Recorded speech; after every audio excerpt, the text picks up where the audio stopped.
Revealed in upcoming episodes of this program are the contents of a recently unearthed repository classified by the secret government, the Phenomenon Archives.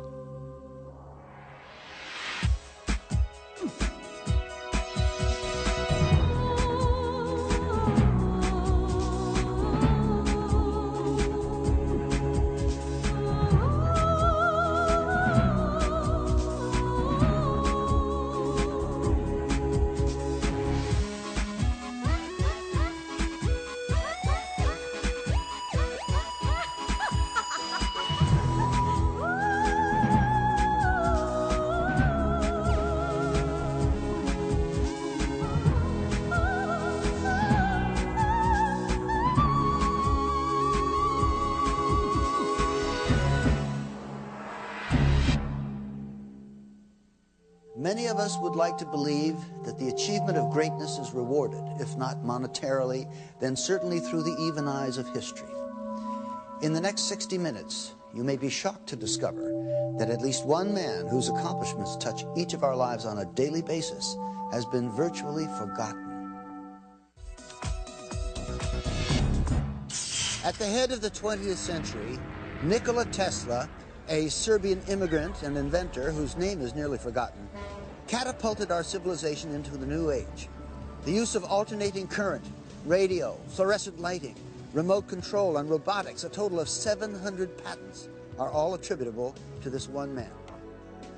On Thursday, January the 7th, 1943, at approximately 10:30 p.m., with the world engulfed in a struggle against the dark forces of the Nazi war machine, Nikola Tesla breathes his last, dying alone in a small room at the Hotel New Yorker. Outside, the city is alive with his legacy, glistening with the electricity from Tesla's fully realized vision of a world powered by alternating current. He was incredibly aware of the consequences of his scientific inventions and their impact on the total development of mankind. Tesla is buried in relative obscurity, a fallen giant of invention whose discoveries remain the foundation for some of civilization's most important scientific advancements. He is one of the greatest geniuses of the 19th century. Edison was one level of science, but Tesla was many levels higher. He was a lonely character, researching independently, outside mainstream science. He must have appeared to the so-called normal world like a complete eccentric. He gave our country a tremendous package of technology, applications, and wonders, and our lives, all our lives are collectively much better because of his work. Why has this great man been so neglected by his fellow scientists and the public? Perhaps the answers lie more in the works never realized by Tesla than in his publicly acknowledged achievements.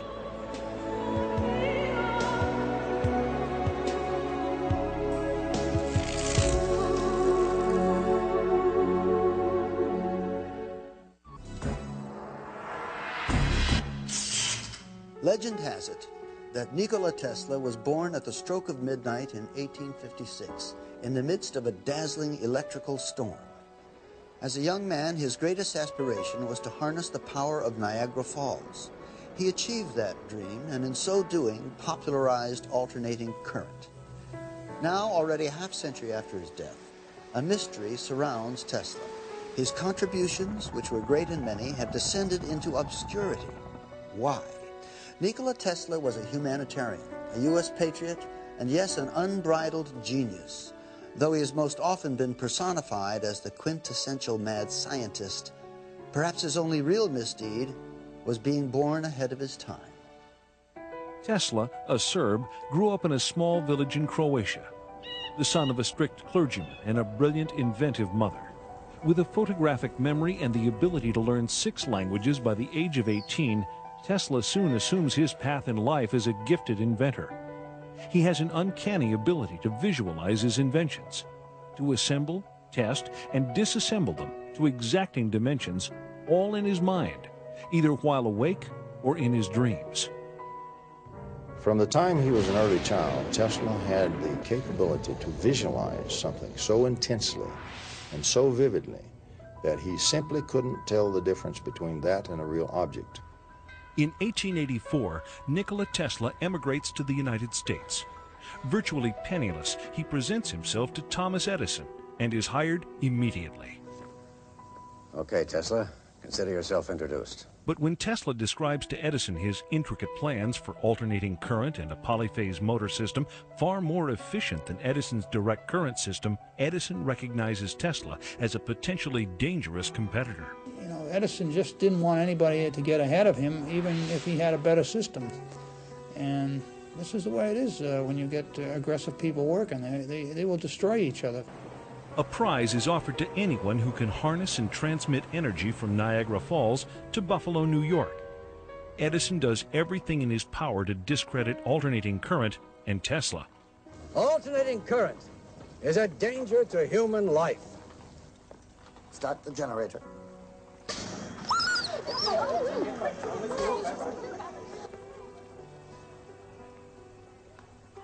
You have just seen alternating current in action. Despite Edison's opposition, Tesla's AC polyphase system is adopted. And in May of 1888, George Westinghouse hears about this remarkable inventor and buys the alternating current patents.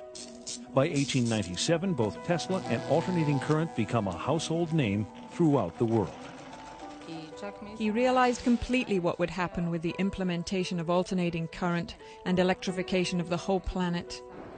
That it would bring tremendous change in human life, in information in general, even in the mental state of human beings.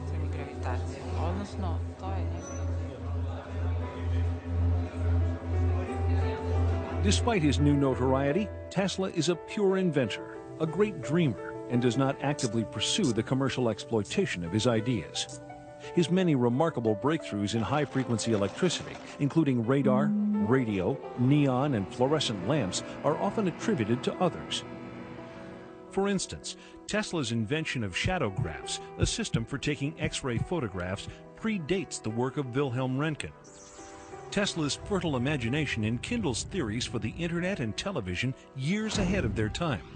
Though these visionary leaps are ultimately proven and manifest, Tesla's tendency toward exaggeration and the manner in which he announces his ideas to the press cause the inventor a good deal of public criticism. We must be able to transmit scenes from other places over long distances. Pictures, the news, energy, and why not matter too? Now we must liberate thought. We must set it free of limitations that space and time impose on it, and yet keep its principal characteristics, now and in future centuries. A flamboyant and mysterious man, always too eager to share his ideas with the world, Tesla demonstrates his laboratory experiments to such friends and luminaries as Mark Twain. The man was socially capable of hobnobbing with the most elite people in the world at the time, Mark Twain, Westinghouse, J.P. Morgan, and from his acquaintances was able to finance some of the most spectacular experiments in history. As a publicity stunt, Tesla would sit in his laboratory while massive bolts of electricity danced about him. Without the use of wires, these airborne streamers would freely illuminate the lamps held in Tesla's hand.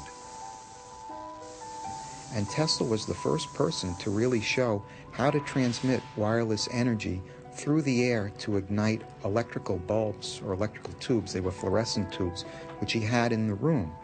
These tubes would respond to different frequencies. So if he produced one frequency, one group of bulbs would light, and if he produced another frequency, another group of bulbs would light. In 1898, while perfecting his patents for the invention of wireless radio transmission, Tesla's laboratory mysteriously burns to the ground. This fire destroys thousands of hours of work, setting the inventor back years and costing him personally over $1 million. Tesla is horrified by the extent of the damage, but his is a resilient spirit. For while the hardware lay in cinders, Tesla's remarkable mental abilities enabled him to begin the process of recreating his work. In 1899, Tesla moves to Colorado Springs to experiment with terrestrial and atmospheric waves. Out on the prairie, he pursues his passion for discovering sources of free energy, both above and below the surface of the Earth. While investigating a phenomenon known as the Schumann cavity, he develops his theories for tapping limitless sources of power that all people of the world may share. Surrounding the Earth, there's a cavity that resonates at about 8 cycles per second. And this cavity exists between the Earth we're standing on now and the bottom of the ionosphere, about a 60-kilometer gap. In this three-dimensional resonant cavity, in that cavity, you can transmit power, electromagnetic energy, at 8 hertz with almost no attenuation. The Schumann cavity is pumped or fueled at this time with megawatts of power from the lightning strokes that are occurring many times a second on a worldwide basis. It's rather like a child who's playing with a tetherball. Tesla was so creative, he envisioned using his power transmitter to spank the ball, put a great big ball of electricity, by analogy, a pulse of electricity, in the ionosphere, and it would very weakly distribute itself all the way around the world. And when it came around the other side, just at the right moment, he would spank it again with another pulse of electricity, and he'd keep doing this until the accumulated energy was so great that it would be a resource to be pulled back out of the sky by a proper antenna. Tesla's idea was to be able to provide power equally to all people on Earth.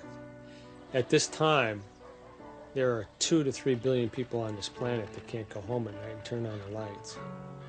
We can.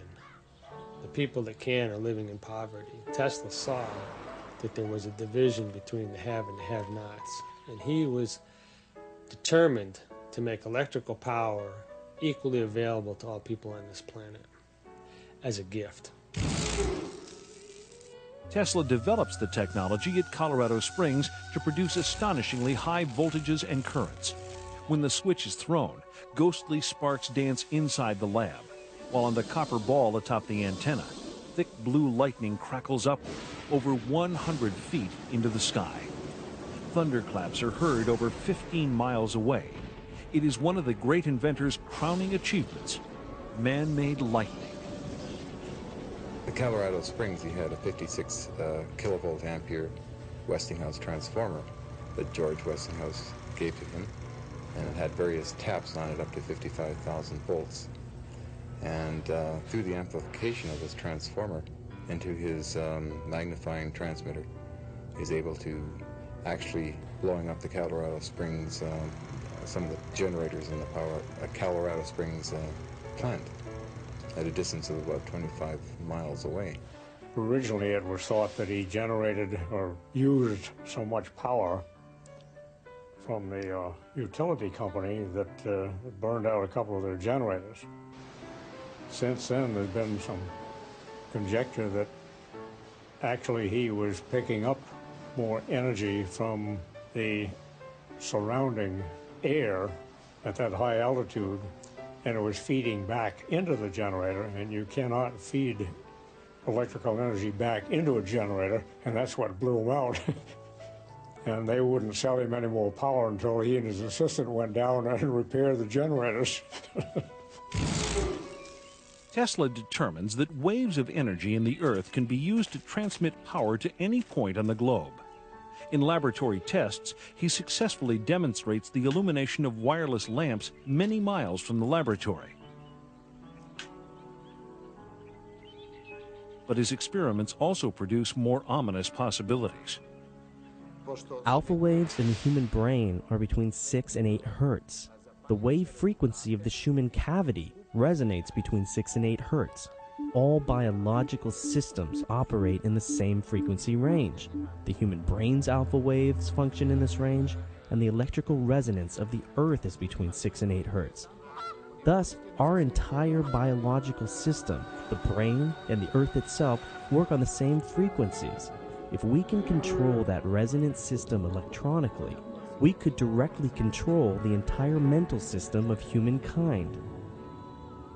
Tesla, aware of the awesome power this aspect of his discovery might unleash, decides to keep it under wraps. With the success of the Colorado experiments, Tesla moves back to New York City. After courting several financial backers, he is introduced to J.P. Morgan, the infamous banker and international financier. Morgan is convinced by Tesla's promise that he can, quote, build a world broadcasting system that will earn millions. Inspired by the earlier works of genius attributed to Tesla, the business-savvy Morgan invests $150,000. Though he must concede 51% ownership in his radio patents to the fabulously wealthy industrialist, Tesla nevertheless proceeds with his construction of the legendary Wardenclyffe Tower in 1900. Wardenclyffe laboratories were built by Tesla to try to prove his dream, his radio transmission of power. First it started off, he told his backers it would be just voice communication, but his real dream was power. Soon thereafter, with Wardenclyffe in the midst of construction, Tesla receives a report that Guglielmo Marconi has successfully completed a trans-ocean radio transmission. Morgan threatens to pull out. Rather than admit defeat, Tesla expands on his original idea for Wardenclyffe, transforming it into the pilot project for his long-envisioned global power and communications system. Tesla promises Morgan that he can erect a system of towers that will pull down energy from the ionosphere, making it possible to transmit electricity throughout the world without wires. In short, free energy for everyone. Tesla was called a nut because Tesla also said that he could generate without any fuel, without any solar energy, without any wind power, he could generate electrical power, and he did do that. And that was something that the fuel companies didn't want to have happen. He was also able to broadcast electrical power through the air without any wires. And that project was stopped by J.P. Morgan when the commercial consequences became obvious. Seeing no way to make a profit from Tesla's free energy device and convinced Marconi would monopolize radio, Morgan backs off. Ironically, over 40 years later, the Supreme Court of the United States determines that Marconi copied his radio technology from patents already held by Tesla, and that it was Tesla who actually discovered wireless transmission. Some believe that the Wardenclyffe fiasco was about more than just money. They say Tesla himself scuttled the plant out of fear that in the wrong hands, the potential power generated by Wardenclyffe could bring lasting harm to the people and the planet. Although Morgan didn't finance the Wardenclyffe Tower at the end, it seems to me the project was not stopped because of money. Tesla stopped it when he realized his ideas might be co-opted and implemented solely for military purposes. That's probably the wisest decision a scientist can make. And Tesla reveals for the first time in an article published in the New York Times that Wardenclyffe could also be used as a weapon to take down airplanes. He managed to stop the catastrophe that would be attributed to him, because being able to free and target down 2 billion volts from the ionosphere is sufficient to burn any city on the planet. The effect is stronger than the atomic bomb. Did Tesla discover the ultimate means of destruction? The answer is still unresolved.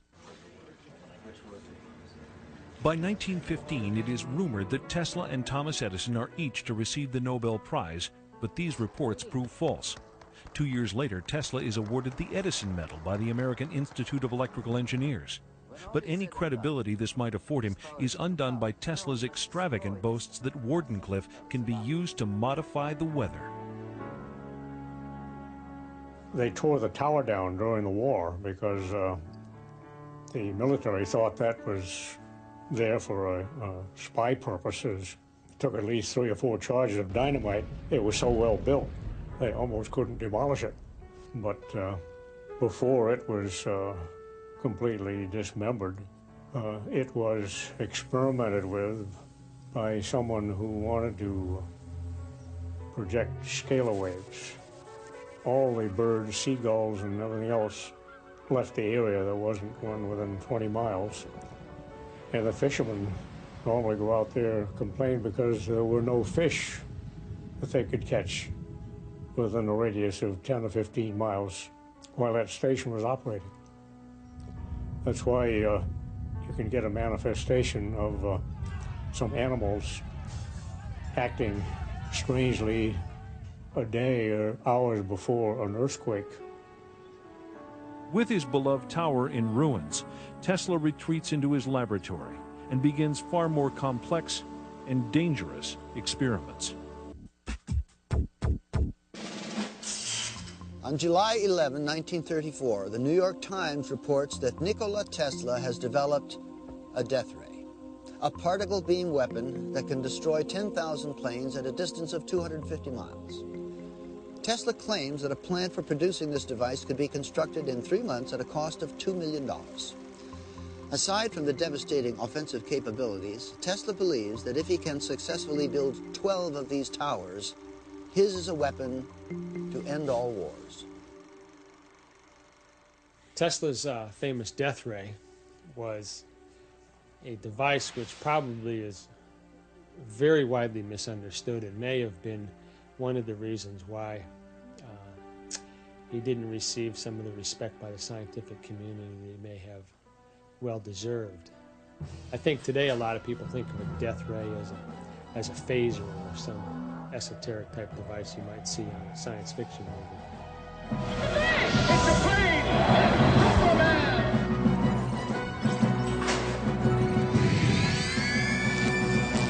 Tesla's claims terrify the public, but fascinate Hollywood. He is parodied in Superman cartoons as a mad scientist terrorizing New York with an electrothanasia death ray and an army of remote-controlled robots. Tesla's death ray was actually a particle beam weapon. A particle beam weapon which he had developed in the 30s. It was based on the principle of electrostatic acceleration of minute particles of charge, similar to work being done by the Department of Defense. The basic concept is that you take a particle, a micro projectile it's called, and through the use of high voltage, you accelerate it to great velocities. The velocity being very high, the particle doesn't have to be very big to do a lot of damage. If you get a stream of these things being accelerated and projected, you will do substantial damage. You'll be able to knock down a missile in space, for instance. With only 12 such plants strategically placed around the United States, Tesla claims his teleforce can be used to keep the United States safe from all foes. With the world on the verge of World War II, the United States government takes an active interest in the Tesla death ray. Because he was a patriot, he offered this system to the United States government. The United States government developed and worked and engineered this particle beam weapon beginning in the 40s. We don't know what the extent of the research was or where it went from there, but we do have declassified documents released under the Freedom of Information Act that demonstrate the U.S. government's extreme interest in Tesla's particle beam weapon. The New York Times states that Tesla's death ray, which can send concentrated beams of particles through the air and cause armies of millions to drop in their tracks, is the most important of Tesla's inventions. But in an unprecedented decision, Tesla makes the exploitation of his invention by any single government impossible. He distributes the plans in proprietary segments, like the pieces of a jigsaw puzzle.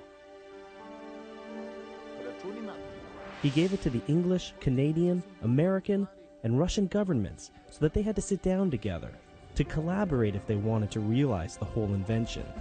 He realized that people are not conscious enough to handle this information. That's why Tesla put these governments into mutual dependability. There's some evidence that Tesla had given the plans to the Russians who were on our side at that time. In the 1970s, Aviation Week showed an article on the Russian particle beam weapon, and Tesla's particle beam weapon didn't surface until about 10 years later when Andrei Puharich brought it out, and the schematics exactly matched the Russian particle beam weapon. Head of U.S. Air Force Intelligence, Major General George Keegan, describes the Soviet system. And what comes out of the end of this little magnetic tube are pulsed proton beams, 100 billion electron volts, each at energy levels at 10 to the 10 joules. But that's just simply more energy than any man has ever conceived of in the United States. And then you have to bend that beam, and you have to burn it through the atmosphere, and you have to find an object to aim it at. Nikola Tesla sent a proposal to Russian scientists and engineers on May 16, 1935, concerning high voltage and the acceleration of charged particles. He received a list of follow-up questions from them in November of that year. Military scholars contend that the Soviets achieved a 100% Star Wars defense by 1968. We had learned through very sensitive sources that the Soviets in 1977 would test in space the most powerful laser in history, 10 times more powerful than any laser we have under development in the U.S. Finally, when I became Chief of Air Force Intelligence, my first act of office was to put out an order stating that this device and this development would be the #1 priority in Air Force Intelligence. So we set up a meeting with 40 or 50 of the top nuclear scientists in the free world, from Edward Teller on down. And these scientists, for 6 years, under a $60 million secret project called Project Seesaw, had been trying to develop an electron beam to shoot down ICBMs, and they'd failed. And now, both in the White House and in the Department of Defense, there is an embarrassed silence as the technicians and scientists on both staffs, now having examined the massive body of research we did in the Air Force, suddenly realize that they may have misinformed the American public. Was President Ronald Reagan merely attempting to catch up with the Soviets in his development of the Strategic Defense Initiative? All we can do is make sure that technology becomes the ally and protector of peace, that we build better shields rather than sharper and more deadly swords. In so doing, maybe we can help to bring an end to the brutal legacy of modern warfare. As a result of America's delays in weaponry development, Tesla's discoveries are only now, nearly 100 years later, being adapted for both offensive and defensive purposes. The latest development? Space-based particle beam satellites.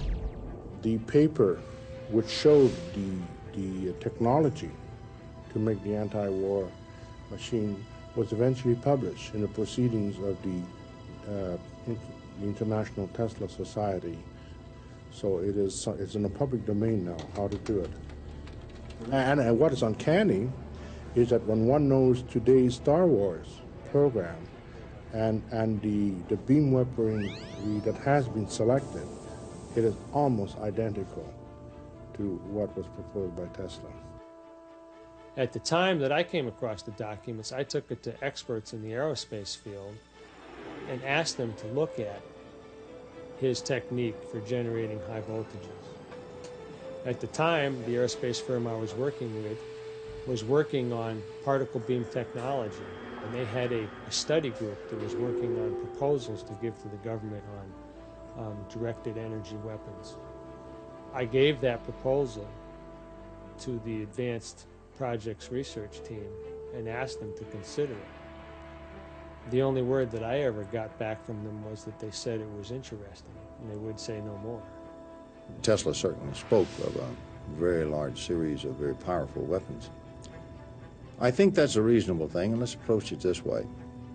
Certainly I'm on record as saying the weapons exist and that several nations have weaponized them. We know that the Russians very early on were interested in things like free energy right out of the vacuum, and they were interested in weapons. What became of Tesla's weapon? It's never been heard from since. It may be something that's in a closet somewhere. It may be something that's used. It may be in orbit. We don't know. There is no question today that the Soviet Union has these weapons. And if what I put together is correct, and I'm absolutely convinced it is, 3 other nations of the world also developed those weapons and resoundingly checked the Soviet Union. The other 3 are friendly to the United States, not hostile. And I think that played one great part in the fall of the Soviet Empire. 3 other nations today are indeed working on what I call the Tesla weapons, or really scalar electromagnetic weapons. And these nations are not really friendly to the U.S. at all. So it's a much more dangerous world that has emerged.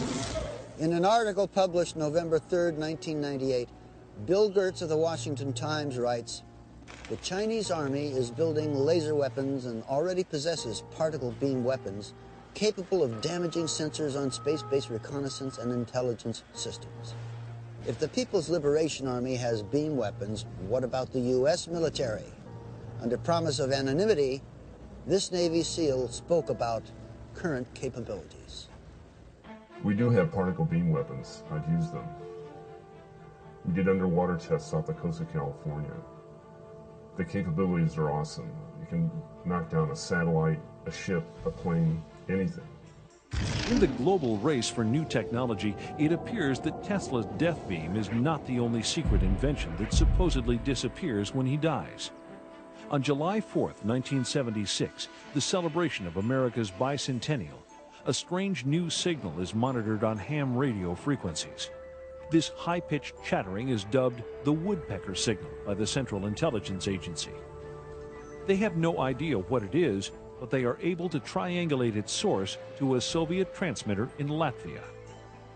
The Soviets had experimented with creating artificial aurora. Not sure what their objective was, but I think it was probably designed to prove that you could project very low frequency energy over the horizon, over great distances, and cause certain effects. You can induce virtually any effect that a chemical can cause in a living system with an external, primarily extremely low frequency magnetic field. My personal feeling is that primarily I think it was designed to communicate with their submarines. On July 13, 1977, at 9:19 p.m., the woodpecker signal abruptly stops.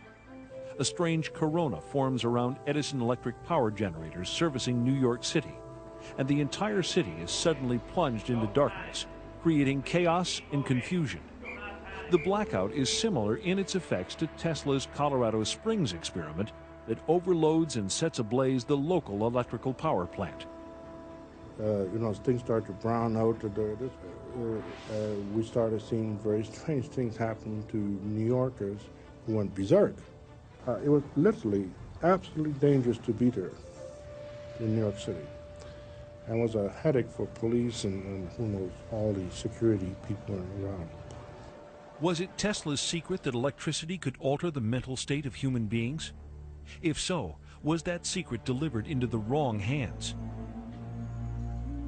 And who is responsible for the Tesla-inspired program known as HARP, a government project some experts believe is the first stage of an entirely new phase in weapons technology? War or peace? Which does science serve best? Tesla described himself not as an inventor, but as a discoverer. But with discovery comes responsibility.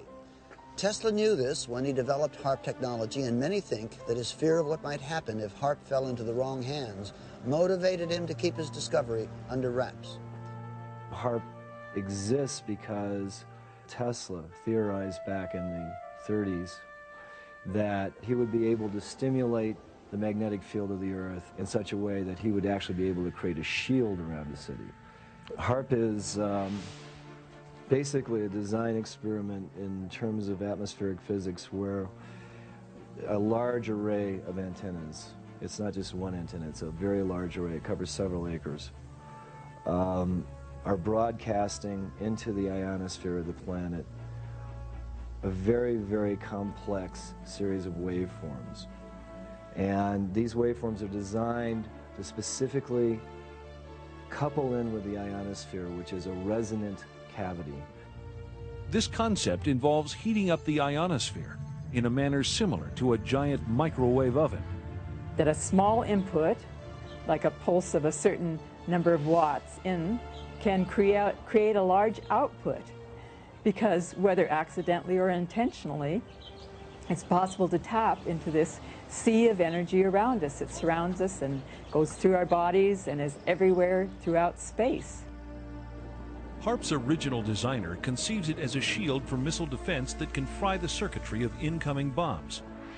HARP was designed for a number of applications.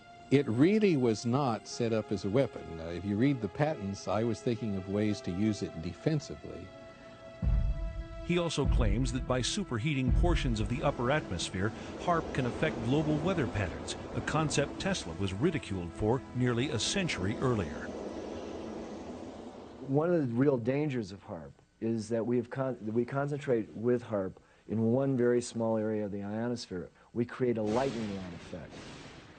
We create a lightning rod that can distort the magnetosphere of the planet, which is the magnetic shield of the planet. Not only are you sending energy into the ionosphere, but you're providing a path for energy to come back down out of the ionosphere.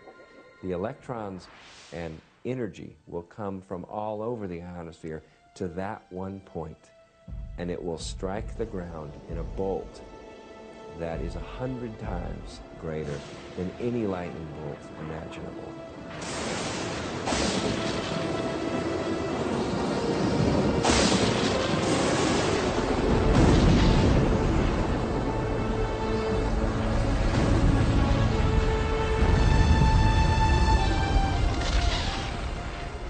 Kind of like 3 or 4 Mount St. Helens volcanoes going off each second. The true power of HAARP technology is not yet known, and there is no civilian monitoring agency. The possibility that HAARP may be capable of enormous planetary disruptions, including weather changes, global warming, or even slowing the Earth's orbit by shifting the shape of the ionosphere, may tell us why Tesla suppressed the blueprints for this invention. He stopped his power shield defense project in 1905 because he realized that such a resonant system of 5 towers around the globe could cause a tremendous destruction of humankind. Not long after, Tesla's money runs out. His main supporters either die or sever relations. As his anonymity increases, he continues with even more esoteric research. He was very much concerned with being able to utilize the phenomenon of resonance to do certain things, not the least of which was to destroy certain materials. And that was evidenced later on by that experiment he did on Wall Street, where the new building, steel building, was going up, and he tried out one of his resonators, nothing more than a mechanical vibrator. It was battery operated, and set up a resonance in the steel beams to the point where it kept building up, like pushing a kid on a swing, you know, keep pushing, and a little push will take it a lot further every time.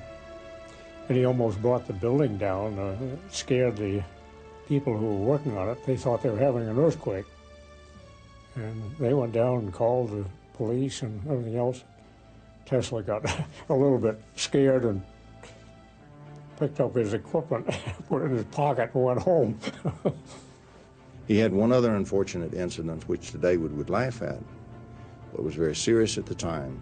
He picked up radio signals from space. You know, we know today, of course, that planets radiate RF noise and so forth.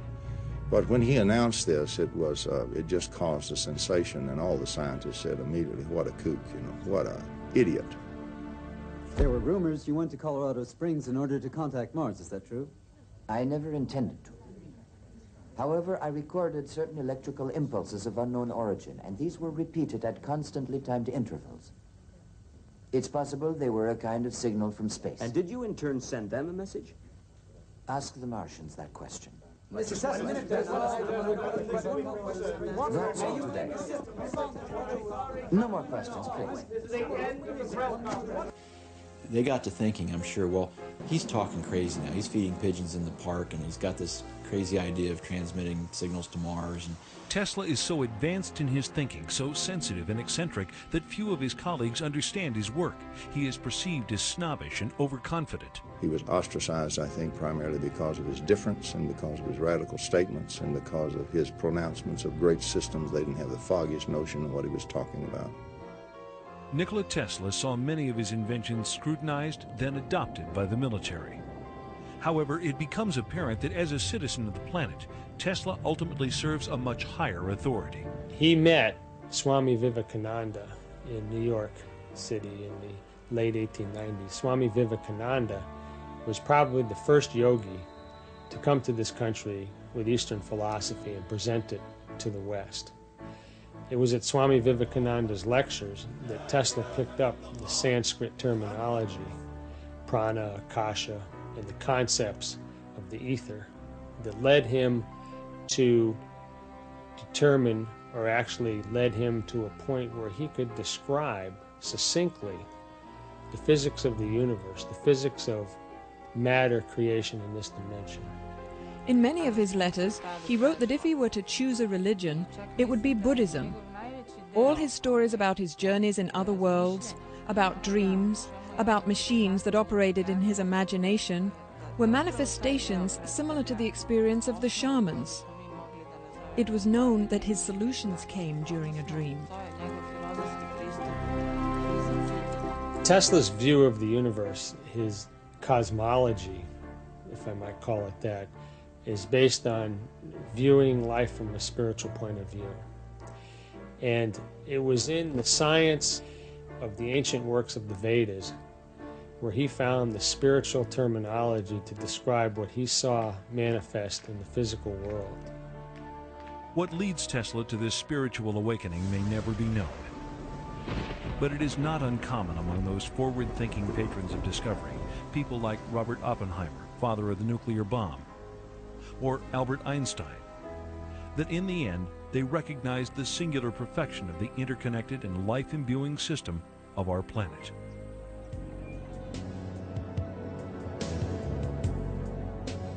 He was trying to understand what the basics of energy and resonance were. What is the nature of the energy that's in the cosmos? What's the basic essence of the energies that come through nothingness to give us something? I think those were the questions that Tesla was intrigued with.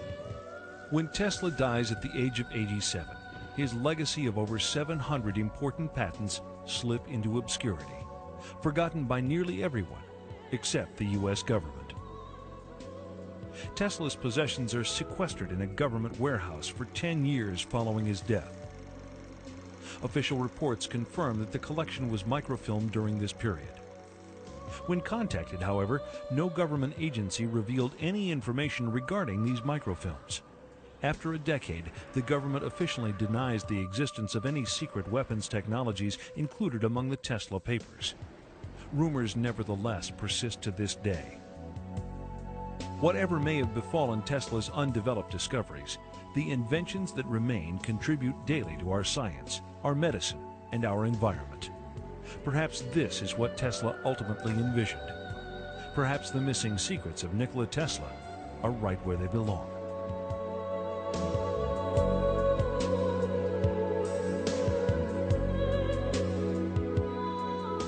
Tesla disagreed with scientists about some basic concepts of relativity theory and quantum mechanical theory, and he fell out of favor with the established scientists of the day.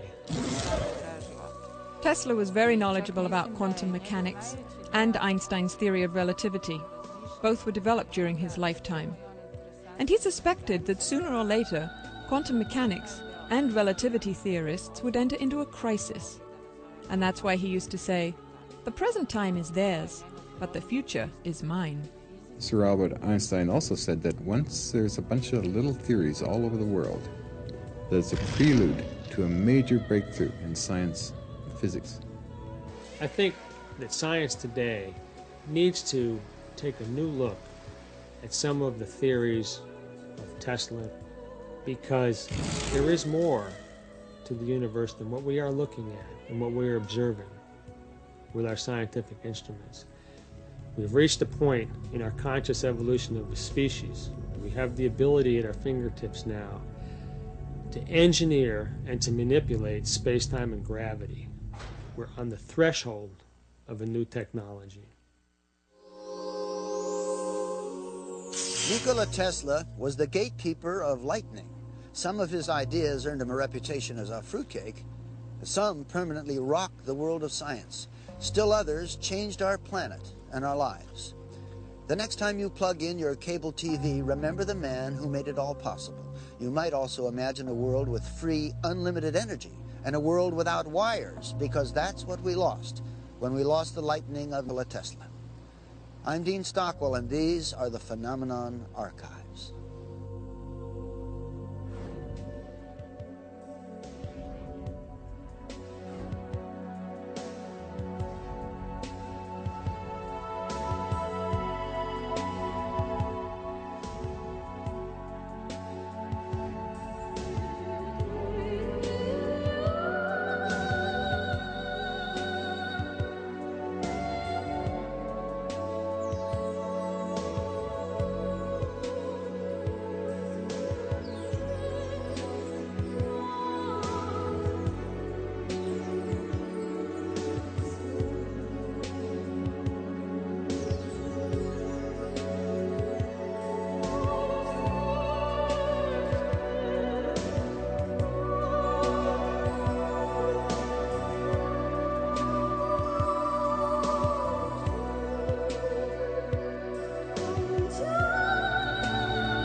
Test, and disassemble them to exacting dimensions, all in his mind, either while awake or in his dreams.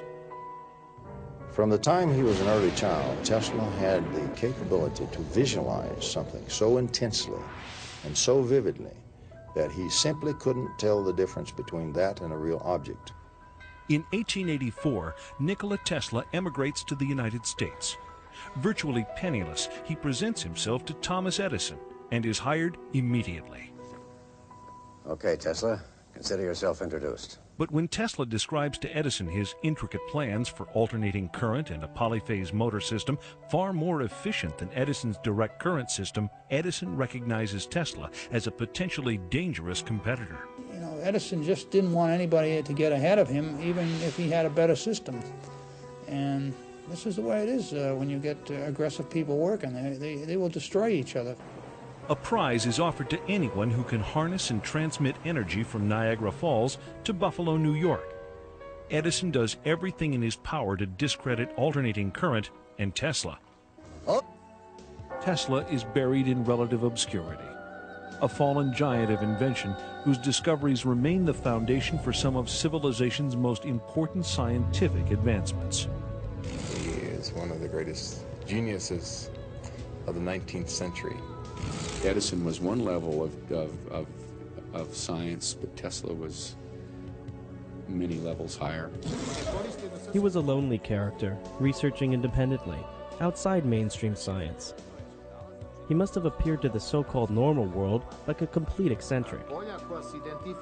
He gave our country a tremendous package of technology, applications and wonders, and our lives, all our lives are collectively much better because of his work. Why has this great man been so neglected by his fellow scientists and the public?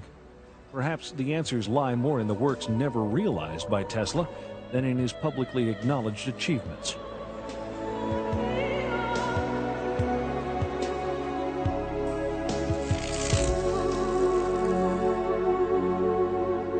Revealed in upcoming episodes of this program are the contents of a recently unearthed repository classified by the secret government, the Phenomenon Archives.